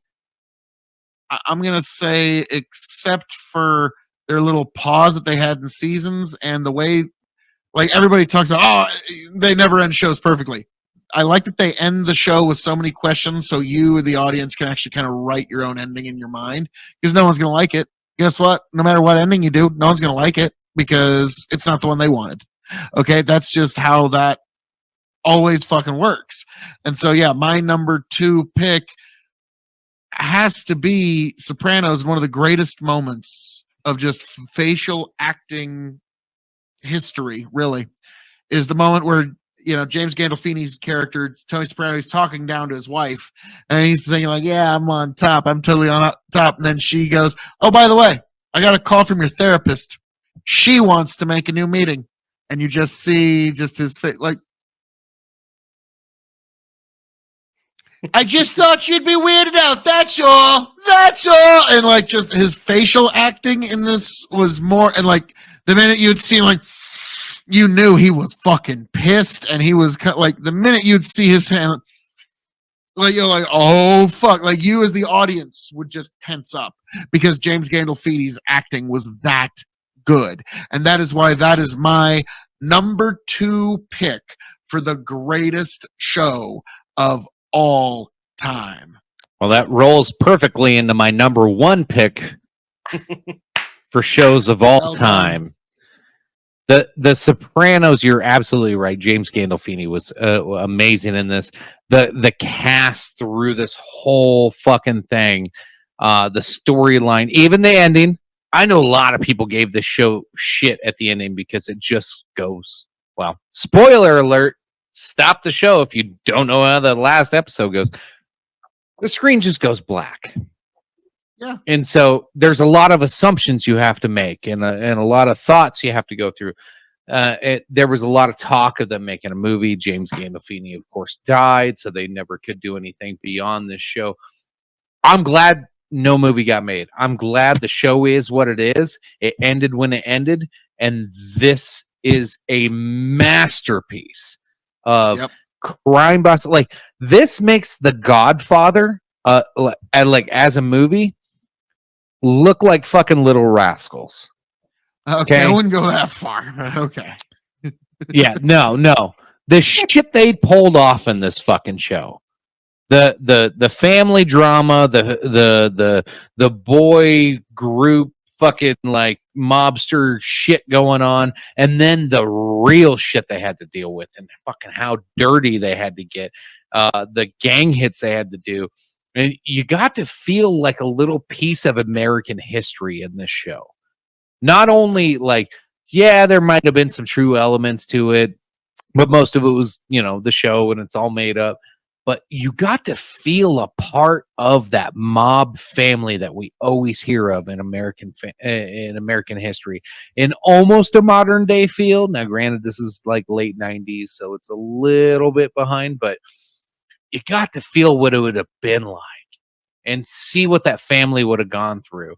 And then being the mob boss, having to have a therapist and know that nobody can know that because they will kill you. Holy shit. You open with that of like him like having this traumatic incident, and he's like crying about ducks right at the beginning. And you're like, oh shit. Like, you're already going, you can't have a mob boss crying about ducks in his pond. That's not okay. But yet he's a fucking bad motherfucker. It sets the tone immediately in season 1, and it takes you on a ride. If you've never watched it, don't give a shit if you've heard fucking spoiler alerts. You're not going to fucking care. This is so good. It's one of those that you binge watch, or just like, I've done it before where I just leave Sopranos playing on in the background while I'm doing things in the house. It's beautiful. Tony, you watched it? I've seen a few episodes. I love the gritty tone. Gandolfini's fantastic. There's nothing, bad about the way the cinematography for this was beautifully done. I always enjoy. I really appreciated that, but it wasn't one that I watched the whole thing through. But yeah, it is really good from what I saw. Tony, what's your number one, sir? Yes, Tony G's number one greatest television show of all time. This one, I went back and forth a bit because I could have put Rescue Me there, but I opted for this one ultimately, and I'm going to stand by it. I don't even care. I fucking love this show. I'm talking about House. That is. I love this show. Whoa, out of left field. Hugh Laurie in the role of Dr. Gregory House is one of TV's finest portrayals of nihilistic, narcissistic, but damaged goods.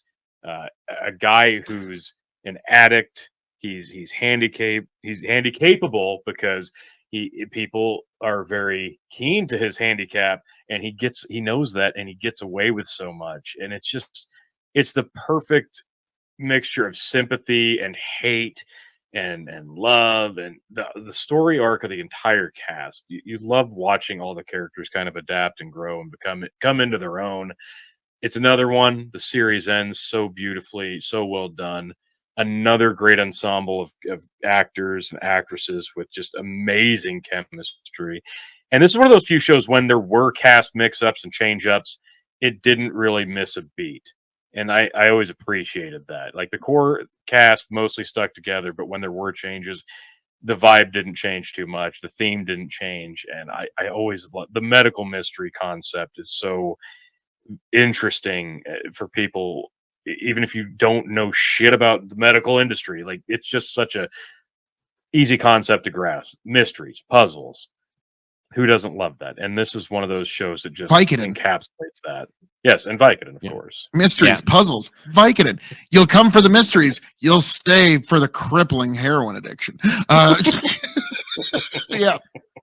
Yeah, I Like, agree. This House was is one of the most really good quotable and show. clippable shows ever. Yeah. Oh, I yeah. learned a lot about medical shit just watching Yes. this. Like, I do love this. Yes. Okay, most doctors would say, "Did you really?" Okay, like, yeah, I You learned a get lot what, of medical terms. Yes, but like, And it's never fucking lupus. I just always take it for the drama that it is, and the writers are very good at that. And they're also, what they're very good at is making you invest in the characters. Yes. You believe in these characters. You want these characters to succeed. You want the best for each of them. And except for the Asian girl in the last season or two. Yeah, I didn't. Yeah, okay. I haven't got that deep yet. So, but yeah, House, amazing show. I can't really dispute or deny. So my number one pick is South Park for the greatest show of all time. Okay, because I've said this about some folks, but South Park is one of those true Paul Harveys of our day in terms of staying power, but more than that, their ability to have the most biting commentary of our culture to the point where it actually shifts the gravity of certain ideas. Like Scientology was on the rise until South Park roasted them, and they've never recovered. Disney is now having meetings about South Park and what they're going to do to them. Trey Parker and Matt Stone have built a tremendous amount of cachet with their audience to the point where they have a lot of trust and a lot of people are willing to listen to them. And that's why I think the most influential and the most important and what will ultimately be the greatest show of all time will ultimately be South Park, folks. And yes, so that has been our top 10 lists of every single movie of all time, folks, or every single TV show of all time. The top 10 greatest TV. Hey, no, that's a teaser for next time. But folks, as I'm known to say around here, all that being said, thank you for joining us here at Big Buckin' Empire, folks. I am Phil K.O.E. of K.O.E. Nation on YouTube, TikTok, Twitch, and Twitter. I hope all of you make it back here happy, healthy, much the wiser. God bless, travel well. Raise a glass to yourselves. Tony Chicken, take it away. As always, folks, appreciate you for tuning in. We'll see you next week. Appreciate you. Love you. Bye. Tony, take it away. Can't wait to see you guys next week. Thanks for joining. Thanks for watching, and we'll catch you on the next one. Peace. So there we are, folks. That was that particular very fun episode on Big Buckin' Empire of the top 10 TV shows of all time. And Tony and Chicken wanted to keep it under 2 hours because it made it a lot easier to deal with as data. And so that's why my intro seemed a little abbreviated there, if maybe a little rushed. But you know, we got to work with what we got in this life, folks. So how are we doing this evening, folks? It is a lovely Friday post-Turkey Day. I hope all of you find yourselves beautifully relaxed, happy, healthy, and much the wiser for this amazing Turkey Day weekend. So, folks, you know, before we get into anything new, also, someone very special made these ornaments for me. One's for